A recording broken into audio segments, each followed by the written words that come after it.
Another ১৯০০ কটকটি সালের blog. যাই হোক, সেদিন গিয়েছিলাম কাবাবিস্তানে। এই কাবাবিস্তানের কাবাবগুলো এত মজা, আপনাদের আমি বলে বোঝাতে পারবো না। আমাদের কাছে এগুলো এত ভালো লেগেছিল, আমরা মন পেট দুইটাই ভরে খেয়েছিলাম। প্রথমেই যেটা হচ্ছে কাজ মেনু দেখে নেওয়া। মেনু থেকে আমরা 4টা আইটেম অর্ডার করেছিলাম। প্রত্যেকটা খাবার একটা থেকে একটা বেশি মজা। মানে আমার না এবার ঢাকায় আসলে আবার এখানে যেতে হবে। ভিডিওটা করতে করতে এটার ক্রেভিং আবার হয়ে যাচ্ছে। মানে খুবই মজা ছিল। কাবাবিস্তানে যারা আগে পরে গিয়েছেন তারা তো জানেন যেখানকার কাবাব ঠিক কতটা মজা, আর যারা যাননি তারা অবশ্যই যেতে পারেন। কাবাবিস্তান হচ্ছে খিলগাতে।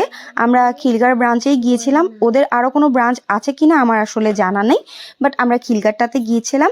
এই যে খাবার চলে এসেছে, প্রত্যেকটা খাবার এত মজা ছিল, এত মজা ছিল, অবশ্যই ট্রাই করার মতন। যারা খিলগার আশেপাশে আছেন বা যেতে পারেন খুব ইজিলি, তারা অবশ্যই একবার হলেও কাবাবিস্তানে যাবেন। খুবই মজা ওদের খাবার।